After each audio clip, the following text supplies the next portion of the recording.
is what we do at the start of the episode. Theme tune, theme tune, theme tune, theme tune, theme tune. Yes! Woohoo! Hello and welcome to Following Through, the podcast where we talk about overcoming challenges, plus, Stories about shitting yourself. so intro is a little different to how we normally do it. We tried to simplify things, and as you can see, it's kind of knocked you off your game there, Siobhan, because we have Paula Fox, a qualified BSL interpreter, who is going to be signing this episode. So this episode is very special, actually, because we Yes, have it is. not just one interpreter, but we have, four professional interpreters who are going to be on this episode. Yes, we do. We've really thrown Alex in at the deep end. Having not spent that much time with many BSL interpreters apart from me, suddenly he's in a four-way. Because we have the lovely Paula Cox, who's interpreting for us right now. And in the main episode, we also have Peter Abraham, who is just a legend. What an absolute character and joy. And we're interviewing the wonderful Hayley Brown, aren't we, Alex? We are, yep. So this episode is all about Hayley, her story about how she got into BSL from quite an unconventional means. She got into it quite late with no prior experience of it. Yeah. And we hear more about her story and hear more about BSL. And Siobhan, I'm sure you can explain this much better than me. Would you like to introduce Hayley?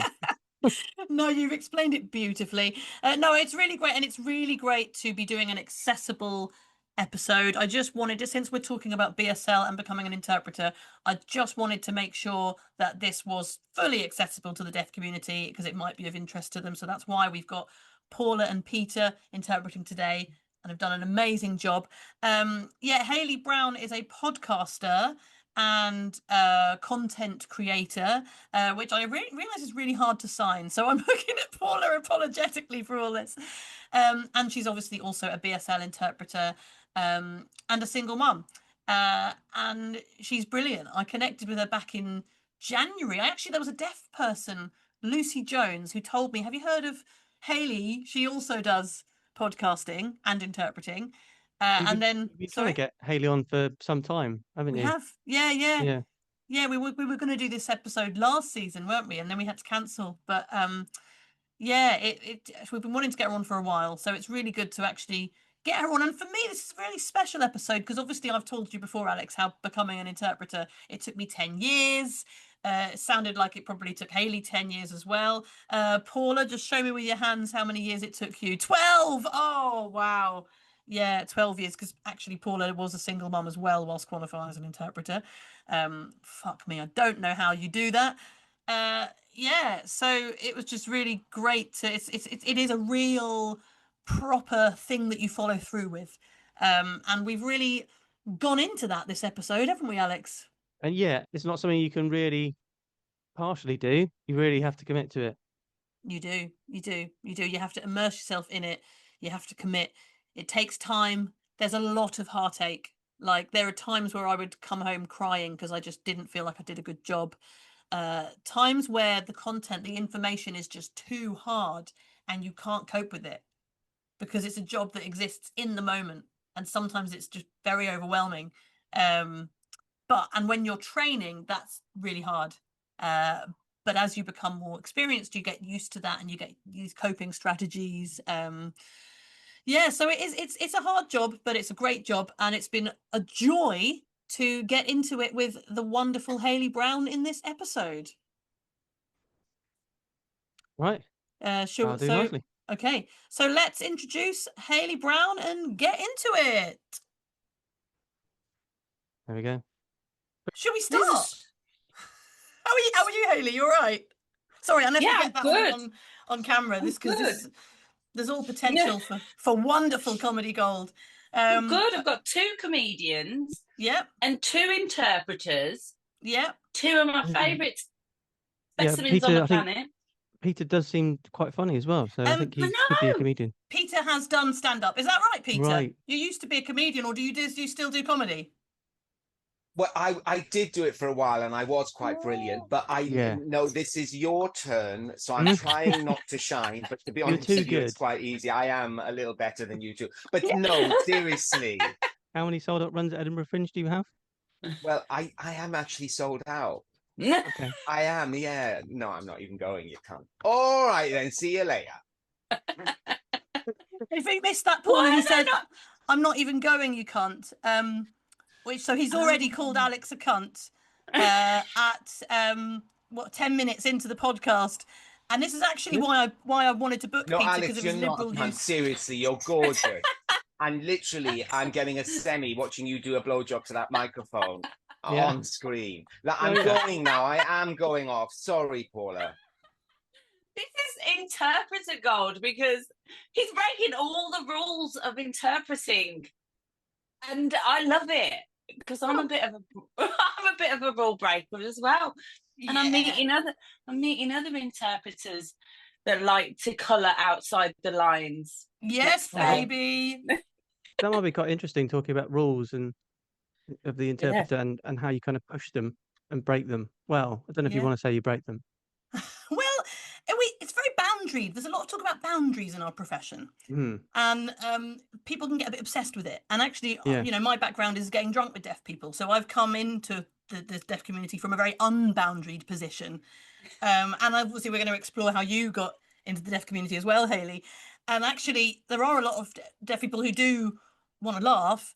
And the thing is, we are perfectly capable of 1 minute saying the word cunt and having some banter, and the next minute doing a professional job, because we're not twats. Sorry, there's a lot of vaginal signs that Paula is having to deal with there.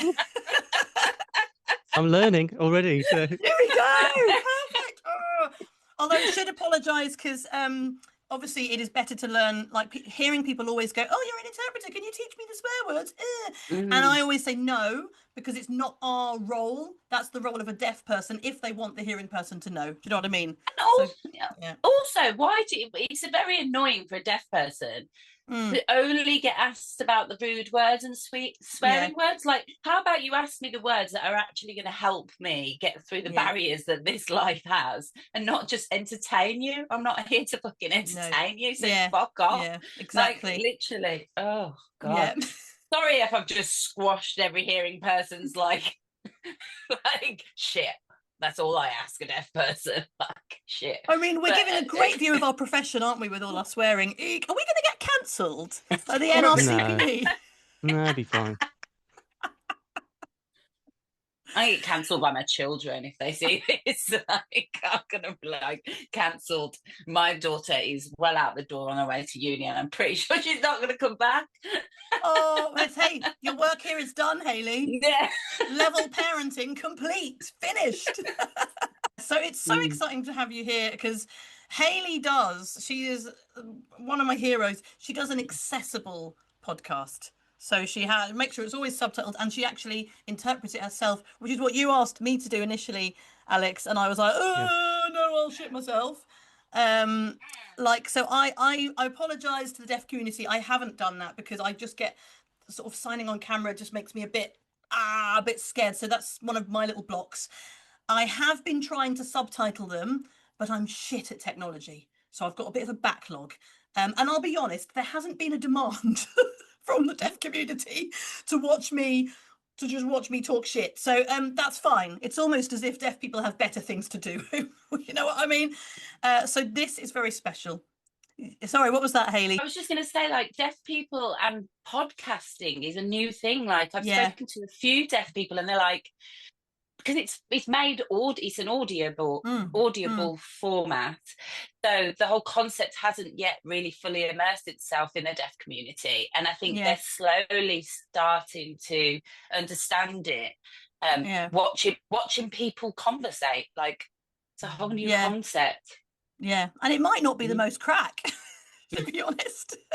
Might we have to see. Yeah. So we've switched over to Peter Abraham now, which is exciting. Now should we explain, Siobhan, how that's going to work with the interpreters changing every 10 minutes and why that's important? Because I, as an ignorant hearing person, thought that there'd be two kind of at the same time, but you've said that that's just not the way it works. Did you think it'd be two at the same time? Yeah. Aha, yes. Well, yeah, how it works is basically interpreting. There's so much processing to do that it's quite hard. It can take it out of you after about 20 minutes. Your signing starts to go a bit downhill. So in order to get the best quality interpretation, Peter and Paula will be swapping every 15 minutes. And it just should mean that it's easier to watch. It's easier for them. They're not going to get as fatigued. And that's how it works, guys. So it's not just a question of just getting an interpreter there who's just going to sign indefinitely, although I did do that through most of my 20s, and I think I lost it through brain cells that way. It's that's what you need to do in order to get proper quality access. Would you agree with that, Hayley? Sorry, Alex, what are you going to say? I can't even remember. Oh yeah, I was going to say, because we talk about sort of the energy it takes and concentration it takes to do sign language. It must be a lot more uncomfortable in this sort of hot weather as well for the longer that you're signing for.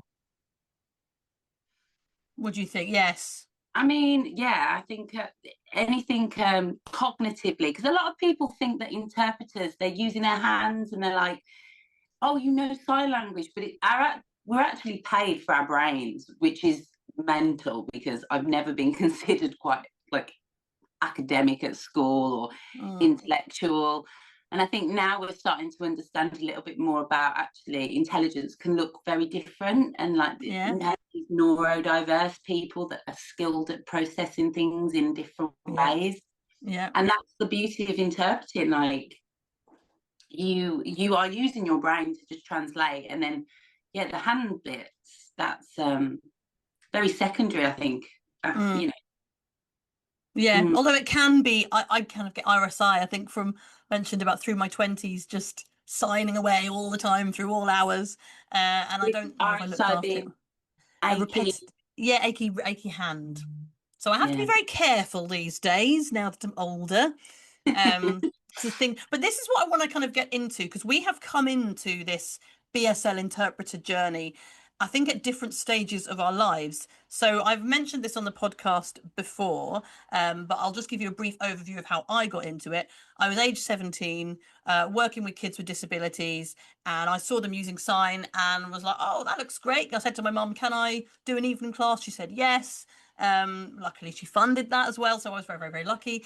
And then I went to the University of Reading, where I did theatre arts, education and deaf studies, basically got drunk with deaf people, and made lots of friends with deaf people. And then that started from there. But I qualified with only level 1 because something went wrong with the BSL teaching on the course. So then I had to kind of work part-time and do my level 2 and 3 at the same time.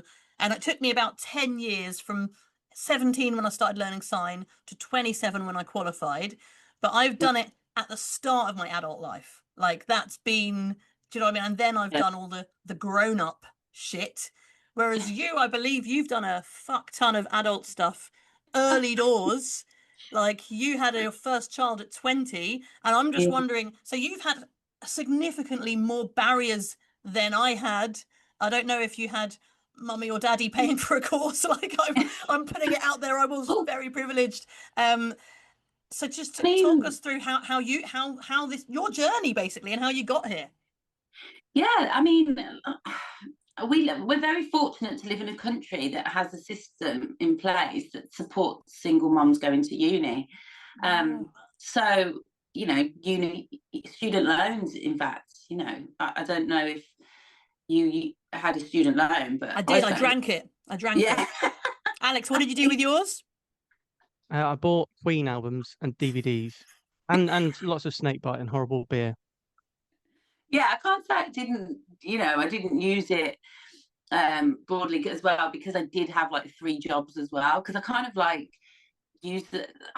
Honestly, in all honesty, it's one of those times where I had money because I had the student loan, and then I had like child benefits and kind of money for being a single mum and help paying for the bills, having a single income household.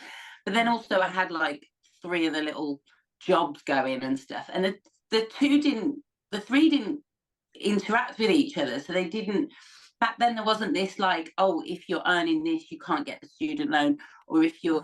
So I had kind of like a bit coming in, and I remember thinking, this is a no-brainer. Like, I'm going to uni, and also, and this is why I would encourage any mums to go to uni, because you get a bit lost when you become a mum. You really do.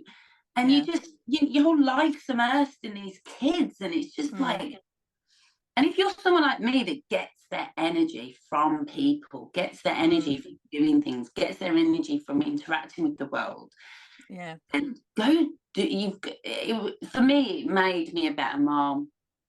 And I would be more exhausted if I spent a week at home with the kids. Yes. So, you know, and people go, how did you do that? But like, it's like, I just think we all operate differently, and we all just need to find what we need. But physically, because I was an interpreter and a comedian already. So I already had those things already set up. So then I went and had my children immersed in that for a bit. And then I've come back to it because I've already set up the blueprint for it. But I can't imagine what it would be like to not have that already set up. So this is what I'm amazed by what you've done. So how did you had your first child at 20? Were you working at the time? Like what jobs were you doing, and how did you get into signing? So I was always one of those kids that had a job. Like I never grew. I grew up. My childhood was quite hard, and we didn't have any money and things like that. So I was, you know, I always had a paper round at 12, and then I think at 14 I was a Saturday girl at a hairdresser's. And then as soon as I hit 16, I went to work for the NHS, giving out the dinner on the hospital wards as a dinner lady. And then as soon as I was like 18, I went and ran nightclub doors. So I was literally the guest list bitch, right? I bet you were bloody good at that, Hayley. Oh, I was really good. It helped me in my interpreting career, let me tell you, because you have to be quick to tell a man who looks like he's packing they can't come into the club.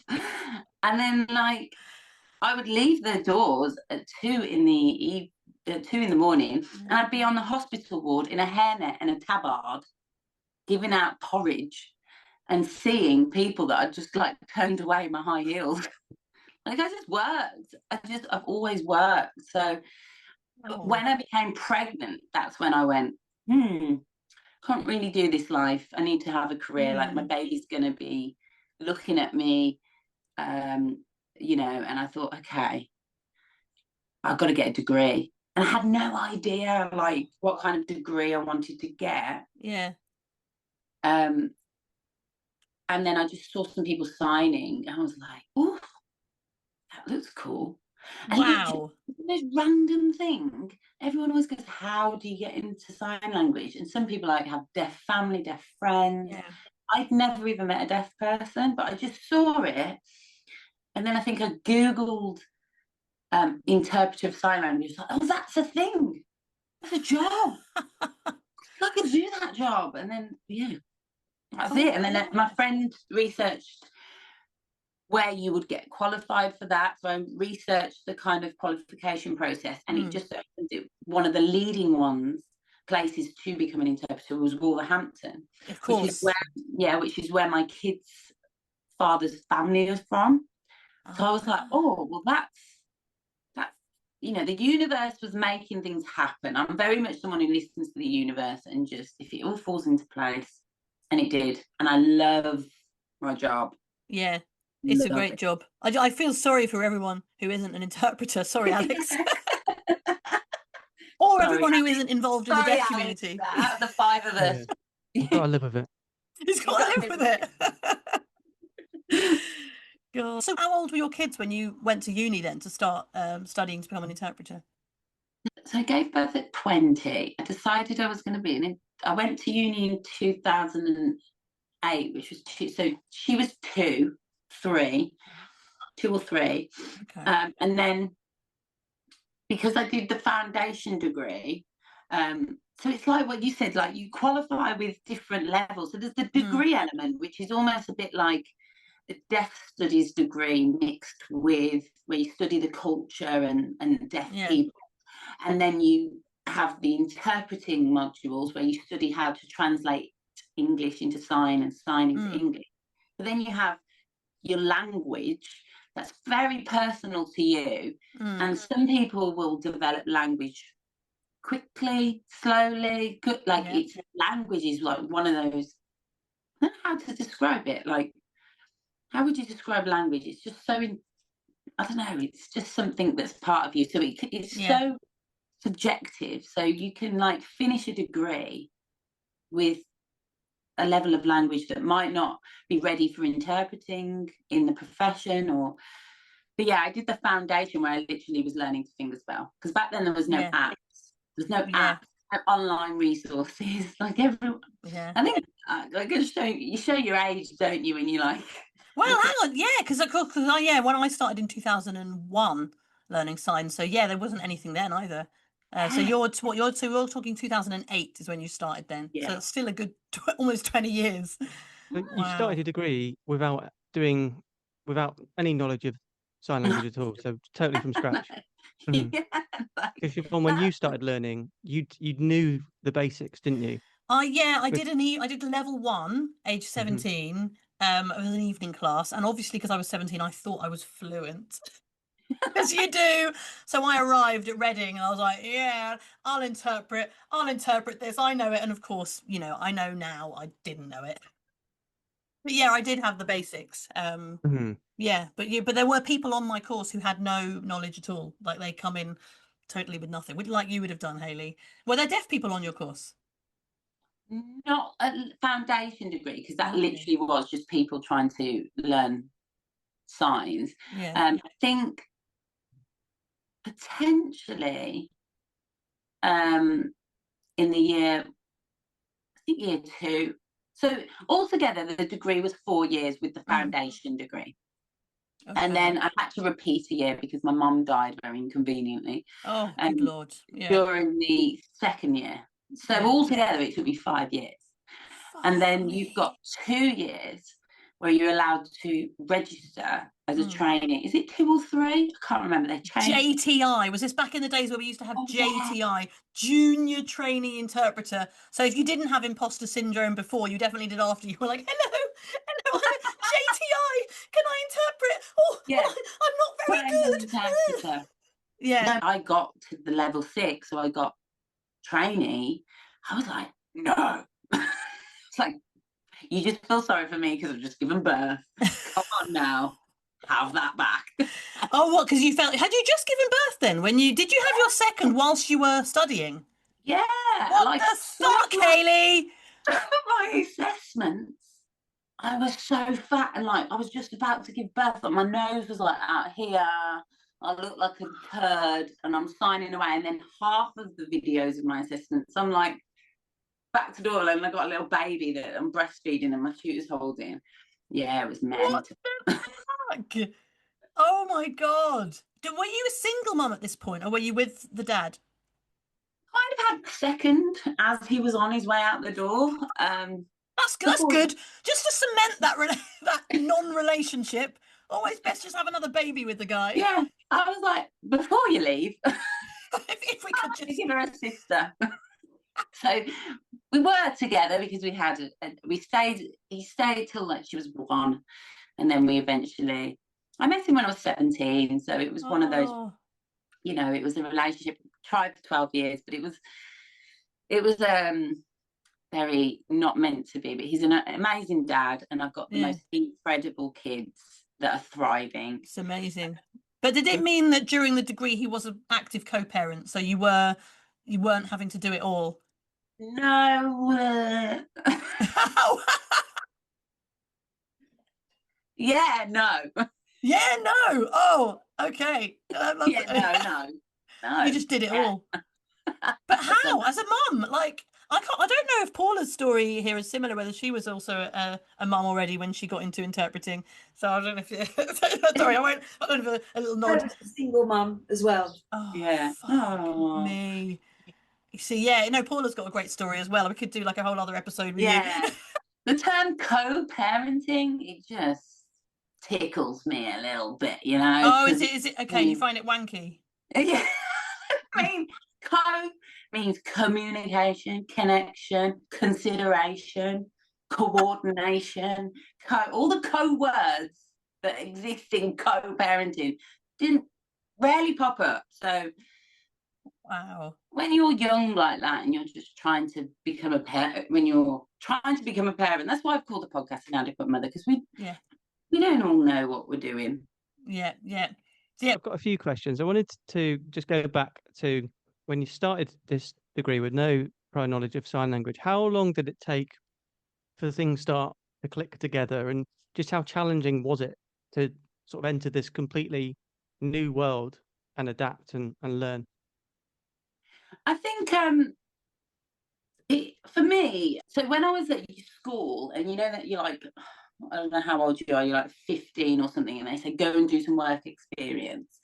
And you had to choose somewhere to do 2 weeks work experience for your GCSEs. I chose working with special needs in a special needs school, and I think back to that, and I think why, and I think it was just because I really gained a lot from seeing other people live life and experience life differently, and I couldn't get enough of it. So when you say like being part of a new world, for me, I'd always just, like, I did my A-levels in philosophy, ethics, psychology. So I've always been someone that wants to be in new environments, wants to meet different people. And I think that's the beauty of it. Like, so yeah, I loved it. So when I arrived, like I said, my family was just like, shouldn't you meet a deaf person first? I'm like, why? Why? But if they're different, that's me. Like, so when I went to uni and they were talking, I didn't realise there was politics. There was culture, there was history, there was like all these different things that I didn't even think. And then when I got there, it was all like debates and stuff. I'm like, wow, this is amazing. Like, this is so me. So yeah, I think I would encourage anyone to study it. It's deaf people are extremely special and gifted, and we don't tap into their gifts enough. Yeah, no, they're brilliant, but it isn't for everyone. So when I don't know if you probably had the same, but at level 1, you get people that book on because they want to do it, and actually going through the stages, very few make it through. It's kind of like staying power. You either click or you don't. So in my undergrad, there would be people who'd be all complaining, being like, well, the deaf people are getting these concessions. And it'd be like, yeah, like ally model. They're just kind of like complaining about all the support that deaf people are getting. And it's like, well, no, that is right. And integration is not always easy. So the amount of times you find yourself interpreting in an environment and the hearing people are just prickly, they're just difficult, and you're translating what the deaf person is saying, and they're articulate, they're wonderful, and you know you're doing a good job, and the hearing person just doesn't respond because they find the situation too weird. Do you ever have this? Do you have experiences and you're like, oh, come on? Yeah, I have a no fucks given face. Like, I'm so bad. Like, when I got Botox, I was like, I can't get Botox. Botox? Oh, that makes me feel better. I need to get some. I remember talking to my friends, and because I had a lot of like frowns and the BSL. Hello, I do BSL. There's my grammar. Alex, they're called non-manual features, and they're a grammatical element of sign language that exist on your face. And I was told I had really good ones, like natural ones, because you can't really teach them. Yeah. And I think that's probably where people struggle and why people do drop off, is because I think especially in Britain, British culture is taught to like, don't give anything away. But mine were way too much. I was getting marked in my assessment. It's like tone it down on the facials. So is that why you got Botox? Yeah. So you just erased them? You're like, my face is doing too much, I just erased the grammar. Yeah. No, it was more a case of, I'm going to sit here and work out what you're saying. But the actual face that was on my face had that many things going on. It literally looked like, I don't understand a fuck what you're saying. But it wasn't. It was just my thinking face. So a deaf person would be like, you don't understand me. And I'd be like, I do. I'm just thinking. So then when I got Botox, it was all just a little bit more better.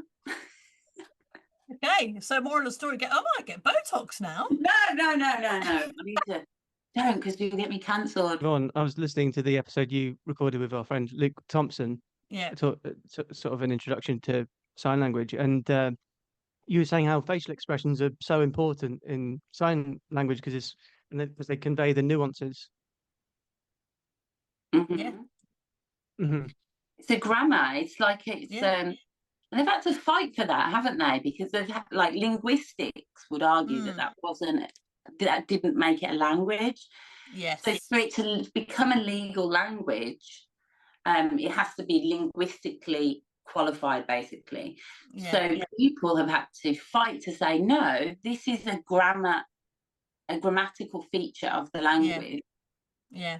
So it took some time for it to be recognised as an actual language. But the history of it was 2003. There was a march where BSL got recognised as an official language, but there wasn't really. It didn't really have any weight. And then as recent as 2022, they finally did the BSL Act, which means that in theory BSL is now enshrined in law and it's protected.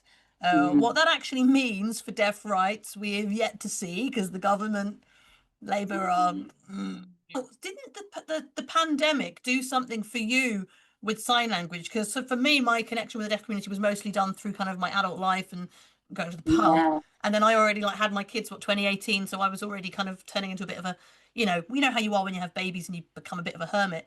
But for you, didn't stuff really take off with you and the deaf community during the pandemic? Because how did that happen? I know, honestly, you can't make this shit up. Like, I work so hard to become an interpreter and managing the kids, managing my relationships at the time.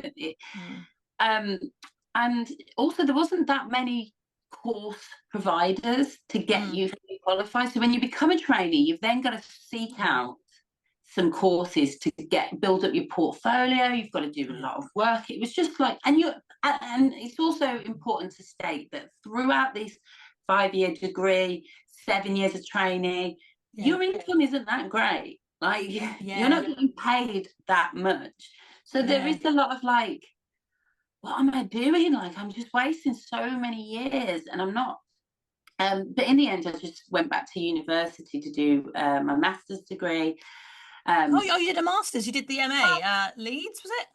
No, so Wolverhampton is where I became a trainee and did my degree, and I moved back to Birmingham. Well, I didn't. So I moved to Birmingham, and then my children got the opportunity to go to a really good grammar school in Wolverhampton. So I did, and I was in a long distance relationship. It's a big long story, but I ended up moving. The guy in America. I've listened to your podcast about the guy in America. You had a long distance relationship with him for a while. Fascinating. So I moved back to Wolverhampton, and they just started a master's degree. Now, I believe a master's is normally 2 years. This one was broken down into 3 years, and in each 3 years there was like 3 or 4 modules, and you just needed 3 or 4 core modules to be able to then say that's your portfolio and submit it to become registered. And you can jump on this master's degree at any point, just at the start of the module. So I was like, oh, this is perfect, because it meant I got funding like you would for a normal masters. And the modules that they were rolling out that year happened to be core modules, so it only took me a year. Oh wow! Whilst having 2 kids, this woman is. It was just very lucky, very convenient. But then COVID hit, so it's like we were just sat on our hands doing nothing, because if you don't use language, you lose it. And I was like, are you fucking kidding me? It took me how many years to get to this point, and then the apocalypse has just hit, and I can't sign because I don't know any deaf people. Had you qualified? So you did so you started 2008 Wolverhampton, and then did you qualify as an RSLI? Alex, means registered sign language interpreter. It's our official title. Yeah, so just before COVID, you qualified. To finish my modules, and I was able to register as qualified. So I'm like, great, I can go out and do jobs that are going to help me progress, and I'm going to be doing proper, you know. So anyway, that's why I went onto social media. So I started volunteering, interpreting at a church, and then doing that online. And then I was getting into my fitness, and I just wanted to connect with people online. And I just thought the deaf community is very isolated. Like the masks covering the mouth, like that was affecting a lot of the community. And I was just like, what could I do? So me and my daughter, like every mom, like was trying to be a TikTok mom or a frigging social media mom. Honestly, I look at some of the videos about me and I'm like, why wasn't I sectioned? Why did someone not inquire about my mental health? Because it was COVID, so they couldn't section you because of the restrictions. And I think everyone went a bit mad during COVID as well. Yeah, everyone did. Everyone went on like a journey of discovery. And well, I got pregnant. I got my hair long and had a beard, and I look like I've been living. You know, Jumanji. You know, Robbie Williams comes out of the board game. I look like that. Can you put in an edited video? Can you put a picture of that in? Because I feel like this being a visual for the deaf. Yeah, I have pictures. Yes, I would. I never saw you like that, Alex. I'd love to see that. All right. Heading your way soon. Yeah. So it was So you got on Instagram, you were doing all these videos that you might look back now and cringe at, but the deaf community were connecting. They were resonating. Yeah, they liked it because they just didn't have, I think it's one of them, isn't it, where if they did it now, they'd be like, who's this bitch? Who the hell? What? No. But at the time, there was no one doing it. No one doing it. Limited content for the deaf community that was stuck with me. But now there's more deaf. There are more deaf content creators. Yeah, loads. Fantastic. That's what you want, really. Yeah, brilliant. And which is why I've never really done anything like that. It was used to be called sign language health, because I thought I'm going to make content about things I like, sign language and being healthy, and that's what we did. But I've changed it now to just my name, because I don't want to be a deaf content creator or a sign language content creator. I just want to be me. Yeah. Part of me is sign language. Yeah, and this is exactly my thing. Like, people always say, why don't you do more signing in your comedy? No, I'm an interpreter and I'm a comedian, but the comedy... You're a mum. And I'm a mum, yeah. And the whole point of the comedy was because I qualified as an interpreter and realised that I have this kind of performer need in me. So rather than try and exploit that at work, I do that separately. And it means that if I've been a nice, quiet interpreter, I can then go up on a stage in the evening and be like, rah! And it's kind of, it's a nice thing to have them separate. But I wouldn't want to do like signing comedy, because there are lots of deaf performers that do that. And I don't notice, you're probably the same. You want the attention to go towards those deaf performers. It's always, as allies, you always just want to support them and signpost to them. Can you name any good deaf content creators, actually, that our listeners can check out? Oh, yeah. I mean, I'm going to name, there's the obvious ones like Indy, who's the PT. And I'm actually going on a yoga retreat with a signing yogi, Beth. She's a coder. Oh, okay. I know I got a last minute place. That's in Morocco. Oh, wow. Wonderful guy that's just started vlogging about his ADHD journey. Okay. My deaf, that's it, it's called my _deaf ADHD journal. It's great that there's deaf content, and interesting that social media actually helped with your journey to becoming an interpreter and with your place in the deaf community. It definitely improved my confidence. And because as an interpreter, I don't know about you, you had the deaf community because you were able to go and get drunk with them. Yeah, so I did really well. I was really good at it. Particularly last orders, when the landlord's calling time, I would say to my friends, can I borrow your deaf card? And then I'd be like, oh, really? Yeah, you the worst. When the landlord knows you're hearing, they're like, can you tell them all? Can you tell them all that it's drinking up time? No, I can't. In our I think it was our language episode, Siobhan, we were talking about how when I was learning shorthand and sort of the parallels with BSL in terms of it just being instinctive, and you can just instantly, don't even think about it. The more you do it, so with shorthand, the more you're doing it every day, you can just start taking notes without even thinking what you're doing. So, is it correct to say that that's BSL? So you can just, it becomes instinctive, and you don't think about it when you're signing. You just do. I think so. Yeah, and that's time. I would say that takes time. I find that I never have to stop talking. So when I'm having a meal, I can, like, while I'm eating, well, because my husband can sign a bit, while I've got the food in my actual mouth, sign, and then while I'm doing the knife and fork, I can talk. So it's great. I can just communicate all the time.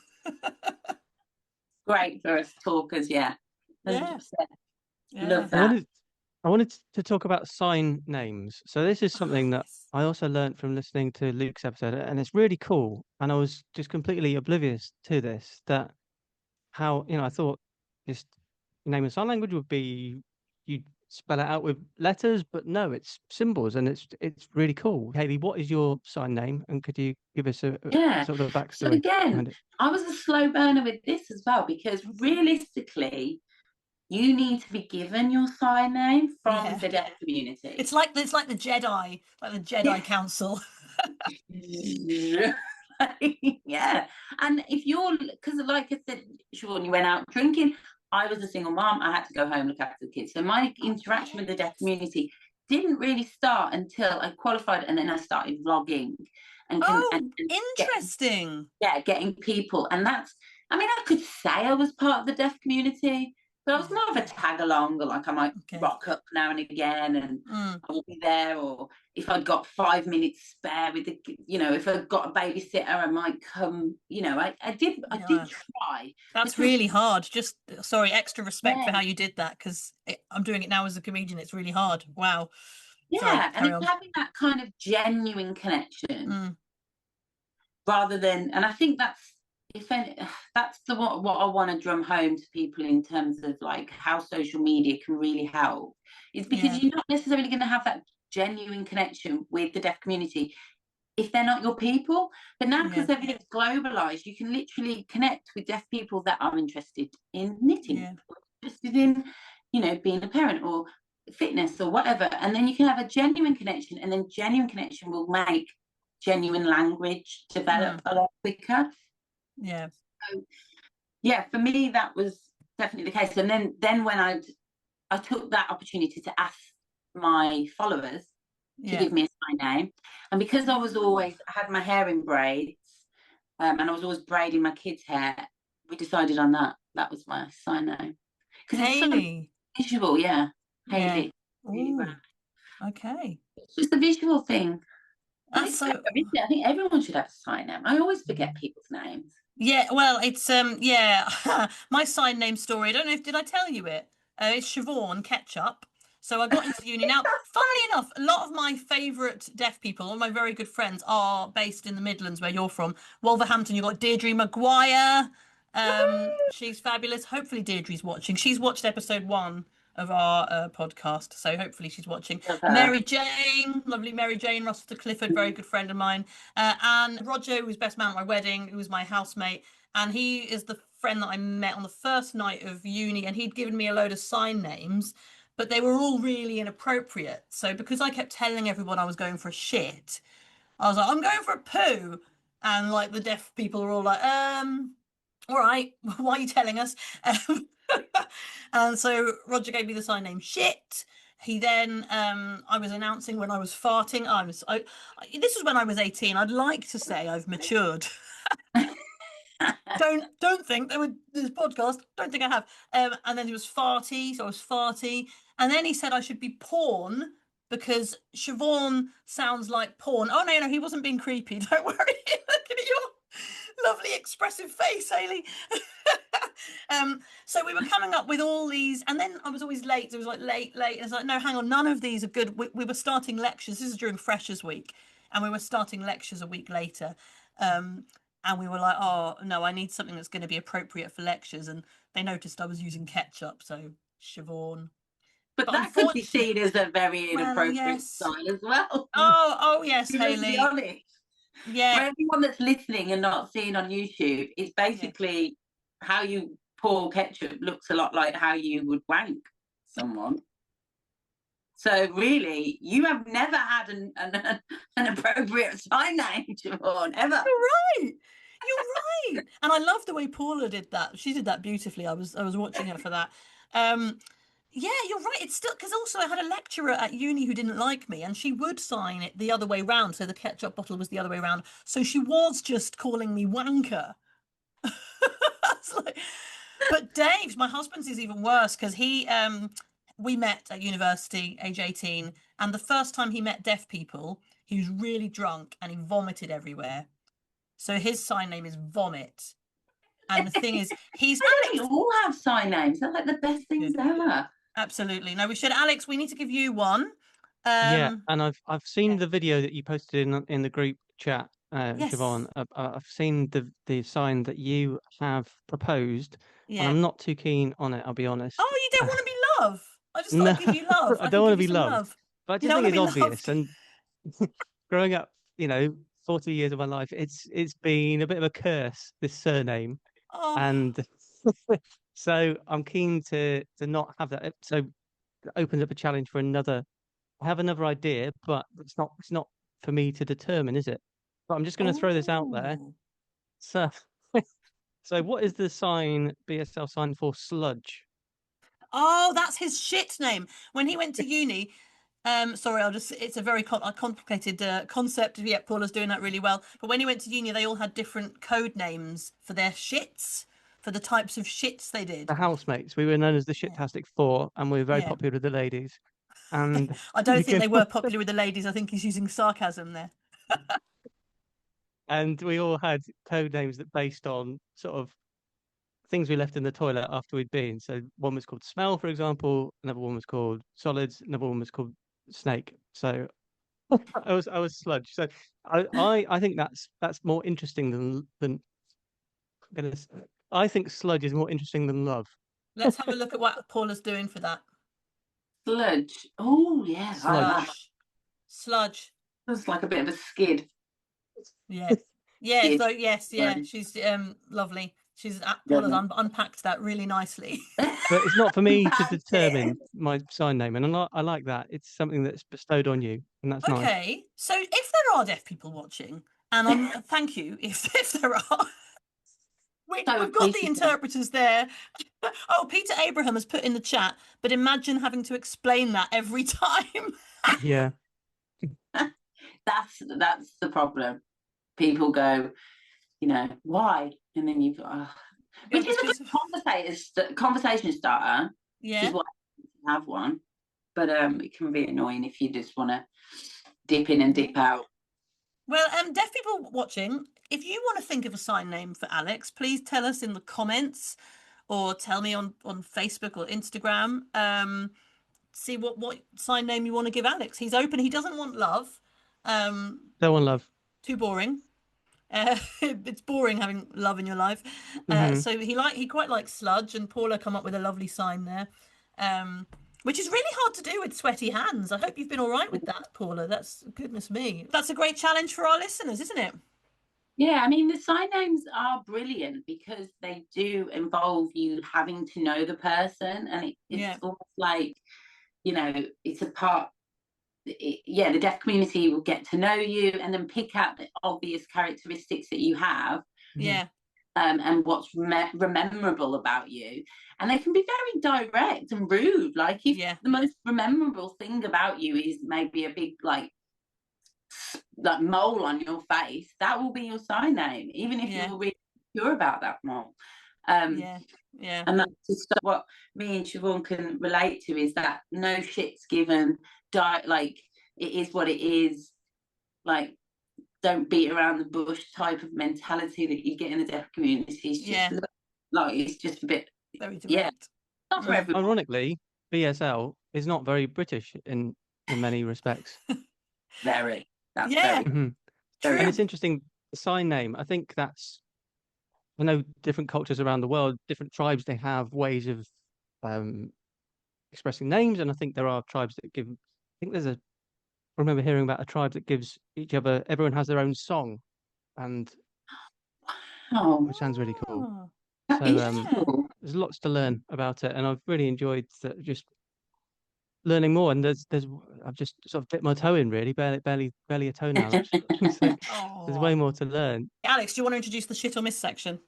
Yes, so this is a section of the show known as Shit or Miss, where one of us gives a shitting story and the others have to guess what happened next. Was it a shit or was it a miss? Was it a disaster or was it not a disaster and you managed to avoid the horrible consequences?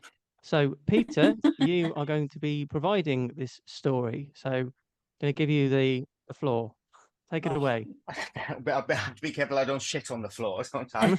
Okay, there's a couple of things you have to take into account for my story, okay? First of all, I love books. Books have always saved me. They're my refuge in every time I'm in trouble, books are my refuge. That's what I go to. And the other thing you have to remember is that I am a 61-year-old homosexual, okay? So there has been some battering going on there, okay? In fact, I often say, when people talk about fisting, I often say you could put two inside me and clap. Do you know what I mean? So that's what you've got to bear in mind. All right, so now. All right, Paula, fucking hell. Paula's having me fucking tossed around in an orgy of expansive anus. Expansive anus.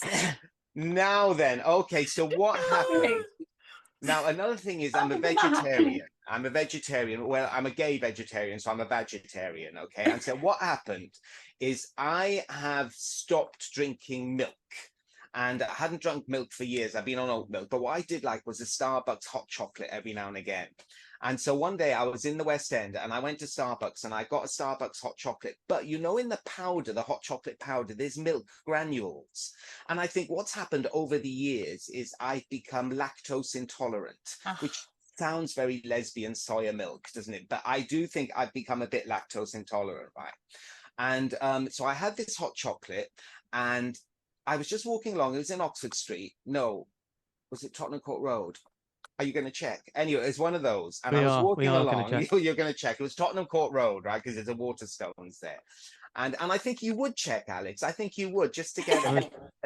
That's a little bit of extra information for his sign name. It could be Check, couldn't it? Check. Well, I'm a trained journalist, so I'd like to know. Oh, he's a trained journalist. Yeah. Oh, and you've got that microphone there, Alex. I do, yeah, which you're very interested in, Peter. He loves Alex's microphone. I know. And the fact that Alex has got it, and his mouth is right on the tip all the time he's talking. I've had a frisson in my testes the entire time I've been interpreting. But no, what happened? So there you go. Anyway, so that's it. So I've had this hot chocolate. And you know, when you need to go for a poo, usually your times. I'm usually get up in the morning and I go, and then round about, say, maybe 11:30 will be my second time. But this was about 2 o'clock in the afternoon. So I was way off and I started getting those cramps in my stomach. And I thought, oh my word, I feel like I need to go for a poo and it's not my time. This is weird.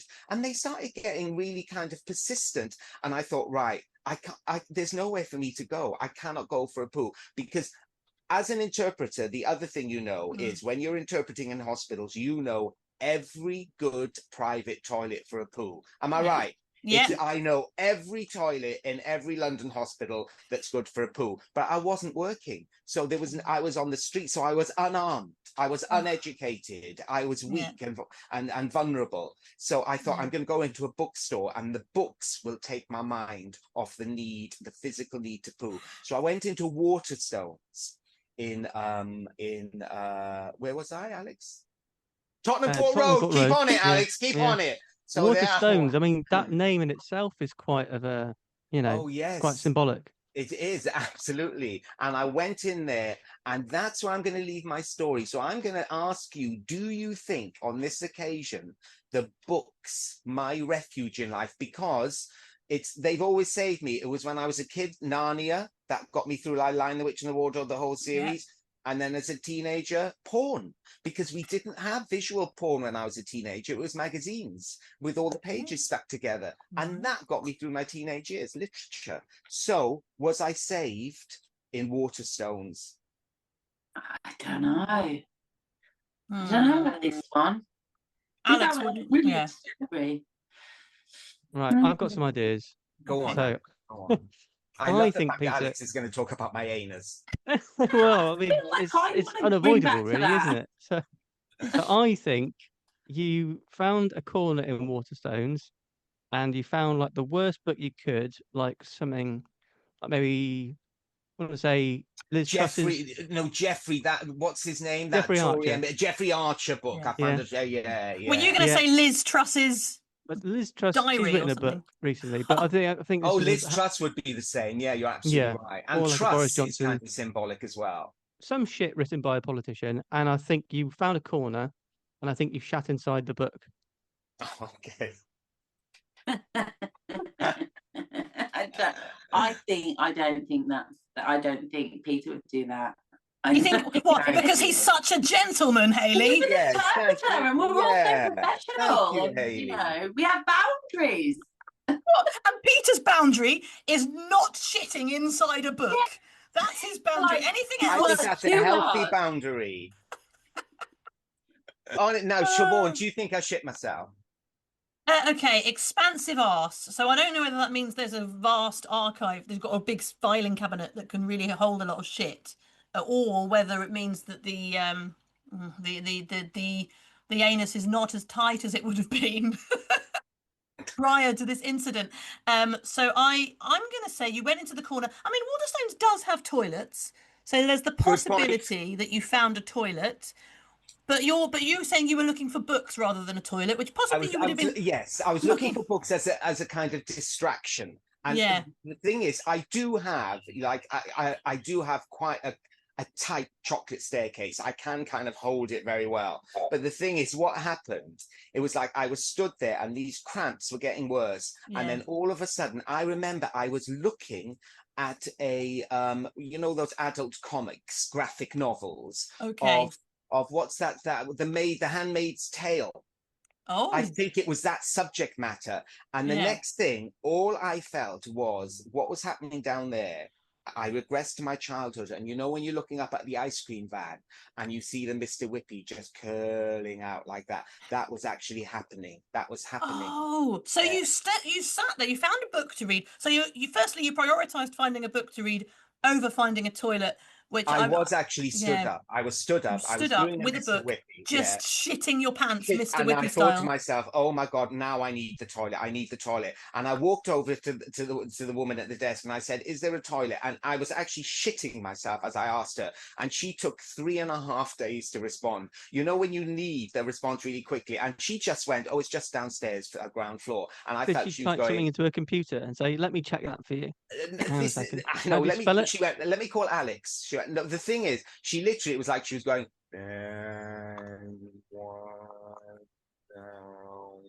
and I was thinking, fucking hurry up. And then I managed to get downstairs, and then you needed a fucking code. So I had to go to someone else at reception, ask for a code.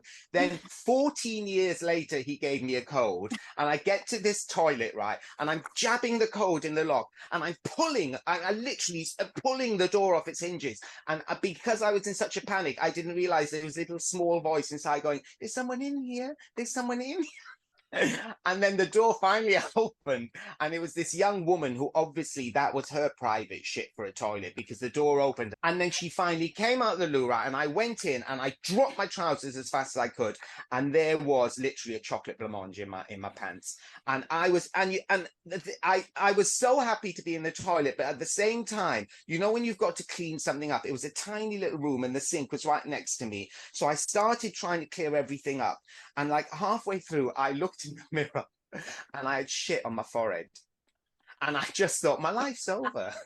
My life's over. I'm sitting here, I've got no trousers on, I've got shitty pants in the bin, and I've got shit on my forehead. But it was like that thing, when you go for a haircut, and halfway through the haircut, you think, I can never show my face ever again. What have you done to my head? And then it turns a corner, and you think it's going to be all right. And I turned my corner, I closed the bin, I wiped the shit off my forehead, I pulled my trousers back on. Luckily, it hadn't skid marked. It hadn't sludged. It hadn't sludged Alex style down my thighs or into my trousers, and I was able to leave. But it literally was the worst experience ever, because I was shitting myself. And I used to like to be a guy who didn't wear underpants. I like that freshness. Now I'm wearing a fucking nappy. Adult nappies again. They are a recurring theme in this adult nappies podcast. have come up a lot in this podcast. I've got to start interpreting now. It's my 15 and cut Peter. Yeah. What a story. Wow. Now we can talk about Peter. amazing. Now he's interpreting. This is hilarious. I mean, it's the first time we've had shit on a forehead, isn't it, Alex? That was amazing, wasn't it? Peter, did you can tell us what through signing, or we will interpret what you say. Did you manage to clean the shit off your forehead? Yeah. I just wiped it off with a bit of spit. Oh! That's gas in the gay world. Then I knocked one out. Oh, no, I didn't. I'm so sorry. I've gone too far. Boundaries, we were talking about them, weren't we? I've gone too far. It's Alex. He's making me feel all a bit horny. Oh, my sorry. God. Mike. Wow. It's that Alex, microphone. playing with that microphone. If anybody is watching this in audio, I know that they're going to find the YouTube video. They've got to. It's got to happen. So when I was training as an interpreter, this links back to your question, Alex, we were always very obsessed with, like, there was always a lot of talk about boundaries and stepping out of role. And what we just did there was a beautiful example, as we invited the interpreter to step out of role and tell us a story about when he shat himself, which isn't something that happens every day at work, is it? No. You can make that's the wonderful thing with this social media platforms. You can make your own rules because it's your thing. But if it was a deaf person's, show, it would be down to, you're there to facilitate their presence. So your presence can't overshadow, it can't overstep. You're there simply for that person to be seen. Yep.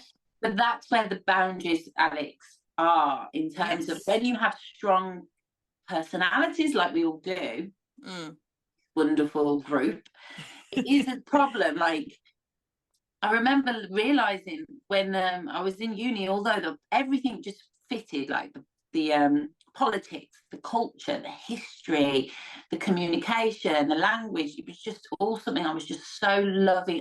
But when they said you have to wear black, and you have to be visible. Like, sorry, what? Come again? Yeah. So it was only a little two. Only little two that didn't fit. But, as culture changes, as profession changes, as communication changes, as the years come on, technology, social media, it's all changing. So all those kind of boundaries, I think, look a bit different. But ultimately, that's where your aim is. But this is a thing, this is something I think that hearing people struggle with. So I think for a lot of hearing people, like Dave as his head teacher, he'd be like, oh, well, I couldn't possibly do that because of this. And they are not as used to switching hats and having a multiplicity of roles.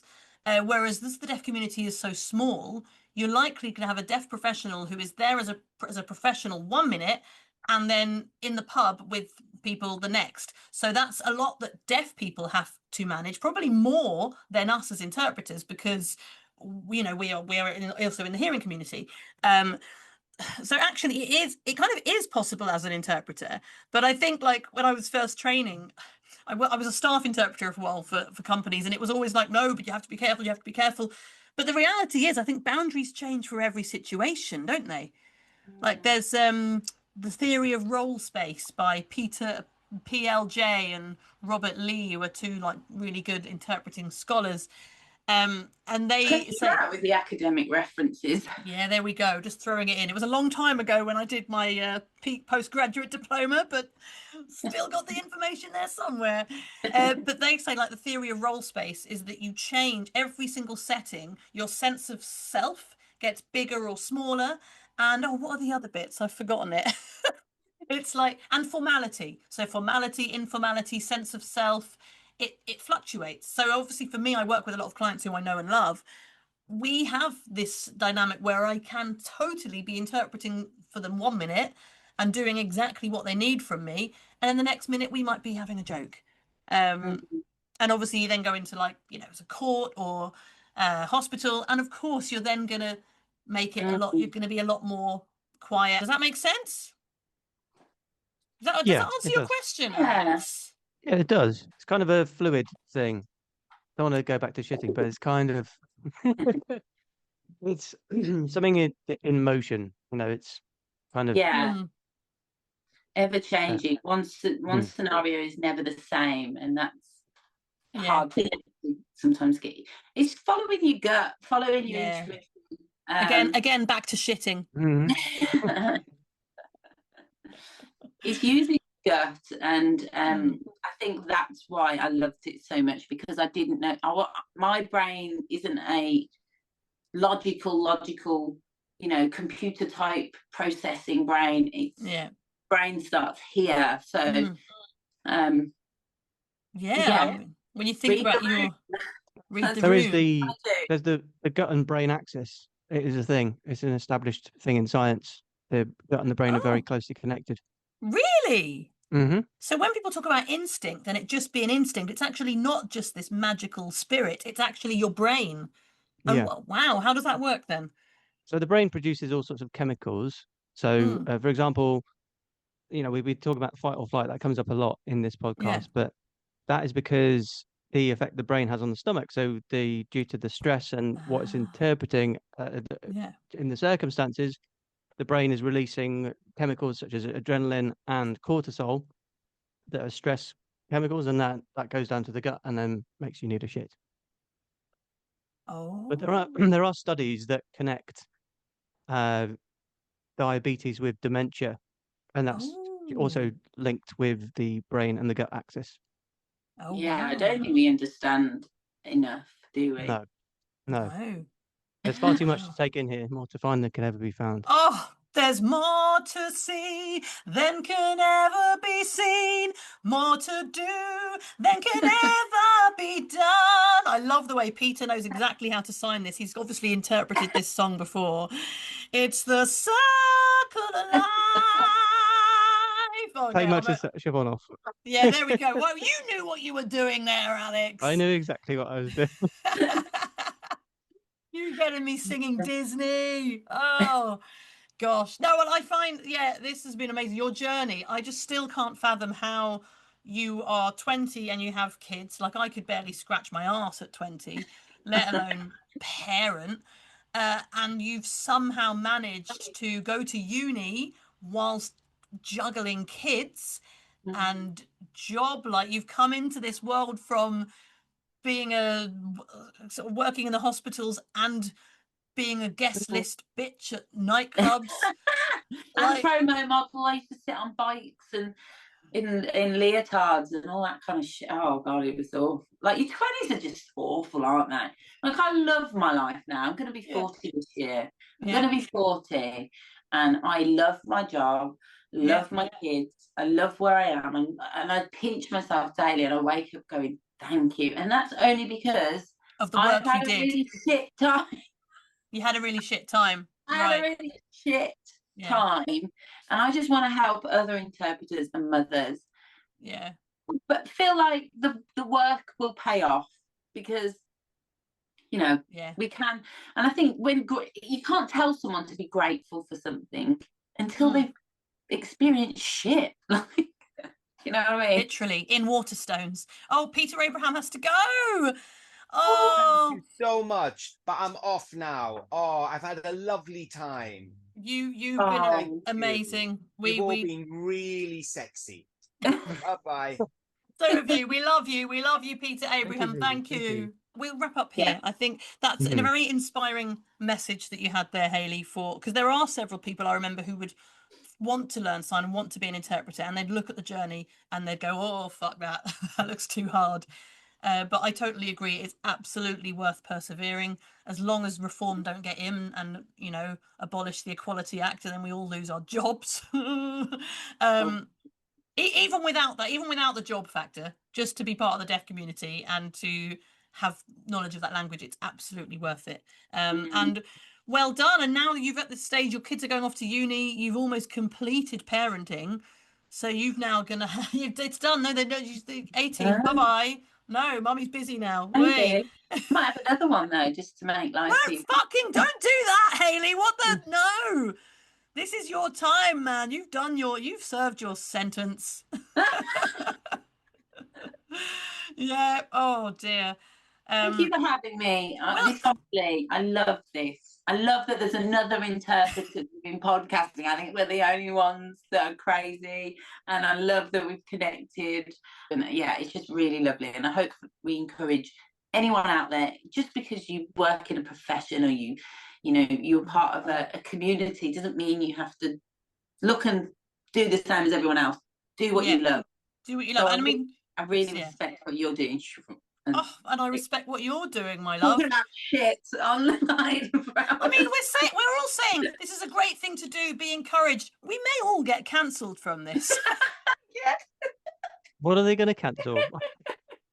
Peter Abraham. We'll definitely be the first. We need to get rid of some interpreters. Oh dear, Paula's probably all right. She's kept her hands clean. Hayley, where can people find more for you? Where can they follow you on social media? Where can they find your podcast? Yeah, so Instagram is called Hayley Brown and Co. In fact, this is my mother's. Can you see this? So not many people have seen that, but that is my mum, bless her heart, died of alcoholism, and that's why I'm mad about talking, because she didn't talk about her issues as feeling inadequate. So it's called Hayley Brown and Co, because she was very much about people. And yeah, the podcast is called Inadequate Mother. So where I go with it, I don't know, but I like conversation and connecting. And yeah, at the moment I'm creating a lot of content for sign language interpreters and learners to just help them feel a little bit more confident. Yeah, because there is a massive self-esteem issue with the sign language learner. Yes, there really is. That sign for confidence, that was on the I spoke about that with you before. It's like the C goes down if you're feeling not confident, and up if you are. I love that sign. It's really cool. So good. Yeah, so confidence. It's on your body. So it's kind of on your body. What Paula's doing there. Unsure. Oh yeah, unsure. That is so me. I honestly, suffered my confidence so much. And like I said, I've been straight out honest. The way you interpret your podcasts, I have a lot of respect for. You make them accessible. I'm really sorry. It's not perfect, and that is the fact. Yeah. It's like I've just had the confidence to say, I'm going to put this up. It's my content. I'm going to interpret it, and it's not going to be the best. And that's a lot of us, because it's a battle between understanding that the deaf community deserve the best, and they deserve adequate access. Yeah.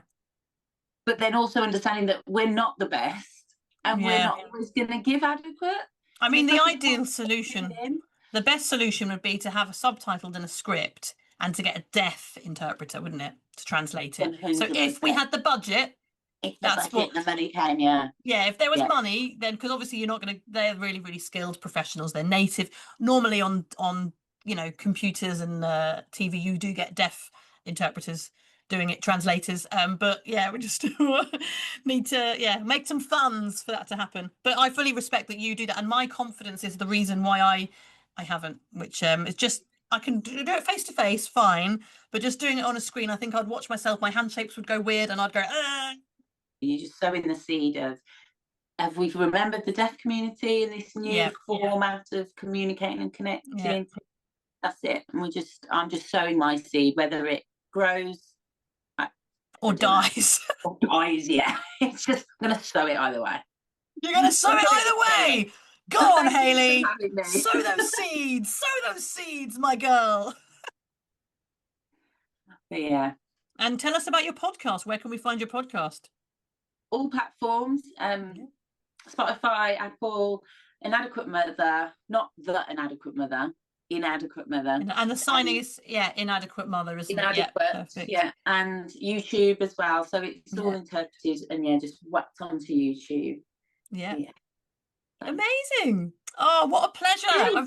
Since we connected months ago when we both first started the podcast at the same time, Hayley and I have been voice noting. I've been on your podcast, and now we've wanted to get you on for ages, so what a joy it's been, hasn't it, Alex? Yeah, this has been great fun. One of our most fun episodes, I think. Yeah. Yeah, definitely. So thanks so much for joining us, Hayley, and thank you to our listeners for listening.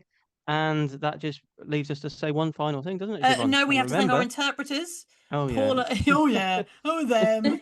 Always forget the interpreters. Oh, poor Paula. I'm conscious of time, and you're paying for them. But yeah, I could never have interpreted this. The I could speed, not. the speed that we're talking. It's been amazing. Paula's about. been phenomenal. Some of the signs that she was coming up I know. for Peter's story. It's the head, bless her. She's going to need to lie down now. It's the head, because there's a lot to process.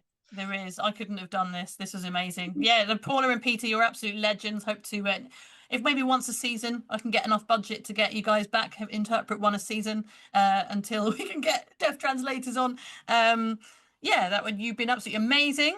Thank you so much. And you're right, Alex. It just leaves one more thing to say. Would you like to say it?